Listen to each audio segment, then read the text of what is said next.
2014, 2017, 2019 और 2022 उत्तर प्रदेश में ये वो तमाम चुनाव थे जिन्होंने बीजेपी को ताकत दी और समाजवादी पार्टी को कमजोर किया। लेकिन दोस्तों 2024 का चुनाव आया, अखिलेश यादव ने बिल्कुल अलग रणनीति बनाई, कांग्रेस के साथ गठबंधन किया और उत्तर प्रदेश में चुनाव लड़ा। पीडीए का नारा दिया और पीडीए का नारा इतना असरदार हुआ कि उत्तर प्रदेश में पहली बार समाजवादी पार्टी 37 सीटें जीत पाई। वो समाजवादी पार्टी जिसके बारे में बीजेपी ये कह रही थी कि 5 से 7 सीटें जीतना भी सपा के लिए मुश्किल होगा, उस समाजवादी पार्टी ने 37 सीटें जीत ली। लेकिन अब 37 सीटें जीतने के बाद आगे क्या अखिलेश यादव इसी रणनीति को लेकर आगे बढ़ेंगे? तो इसका जवाब है हां। और अगर आपका अगला सवाल यह है कि क्या इसी रणनीति के सहारे पूरी राजनीति करेंगे, तो इसका जवाब है नहीं। इन दोनों हां और ना के बीच की कहानी मैं आपको बताता हूं। अखिलेश यादव पीडीए को साथ लेकर चलेंगे, यह बिल्कुल तय है, यानी पिछड़े, दलित, अल्पसंख्यक।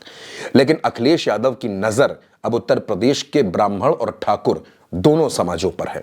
दोस्तों, ऐसा नहीं है कि समाजवादी पार्टी नई ब्राह्मणों के बारे में सोचना शुरू कर रही है। आप याद कीजिए 2012 से 2017 की सरकार, अभिषेक मिश्रा, मनोज पांडे, ये वो चेहरे थे जो अखिलेश यादव की सरकार में मंत्री थे।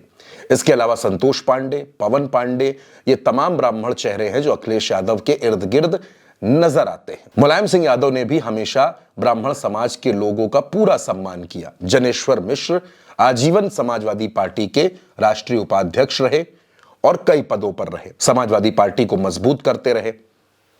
और अब अखिलेश यादव की नजर भी ब्राह्मण समाज पर है, क्योंकि अखिलेश जानते हैं कि पीडीए का जो वो नारा लगा रहे हैं वो उनको रणनीति में आगे कर सकता है, मुख्य लड़ाई में ला सकता है, मुकाबला करवा सकता है। लेकिन अगर सत्ता की कुर्सी को हासिल करना है तो ब्राह्मण और ठाकुर इन दोनों का भी साथ आना बहुत जरूरी है। और इसीलिए दोस्तों पिछले कुछ दिनों से अगर आप अखिलेश यादव की रणनीति को, उनकी राजनीति को देखेंगे तो यह समझ आता है कि अखिलेश यादव ने ब्राह्मणों पर फोकस करना शुरू कर दिया है। सबसे पहली घटना, जब नेता प्रतिपक्ष का चुनाव होना था, तमाम नाम चर्चाओं में थे, शिवपाल सिंह यादव से लेकर इंद्रजीत सरोज तक। लेकिन अखिलेश यादव ने सबको चौंकाया और 82 साल के बुजुर्ग ब्राह्मण नेता, 2 बार उत्तर प्रदेश की विधानसभा के अध्यक्ष रह चुके माता प्रसाद पांडे को नेता प्रतिपक्ष का जिम्मा सौंप दिया।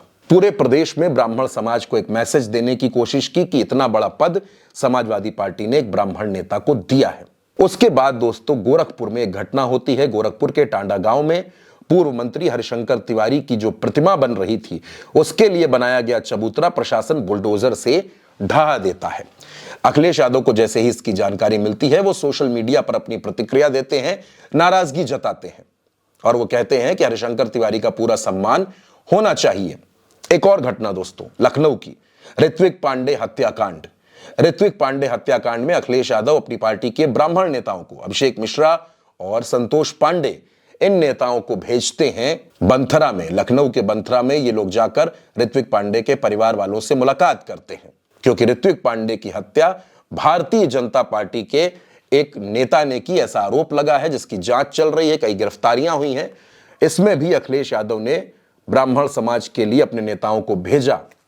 और उसके बाद दोस्तों हरिशंकर तिवारी की कार्यक्रम का, उनको जो जयंती का कार्यक्रम था उसका निमंत्रण मिलता है, अखिलेश उसको स्वीकार करते हैं और फिर जनेश्वर मिश्रा का जो कार्यक्रम लखनऊ में हुआ उसमें भी शिरकत करते हैं। अखिलेश यादव के तेवर पूरी तरीके से 2027 के चुनावी मोड में है, ऐसा लगने लगा है। जनेश्वर मिश्रा के कार्यक्रम के बाद, उनको श्रद्धांजलि देने के बाद अखिलेश यादव ने केशव प्रसाद मौर्य पर हमला भी बोला, निशाना भी साधा और कहा कि हमने उनको जो ऑफर दिया था वो ऑफर अब मॉनसून ऑफर खत्म हो चुका है। यानी दोस्तों अखिलेश यादव की रणनीति को देखकर लगता है कि पीडीए के साथ साथ ब्राह्मण वर्ग को जोड़कर वो 2027 की लड़ाई को बीजेपी के लिए, बसपा के लिए, सबके लिए चुनौतीपूर्ण बना देना चाहते हैं।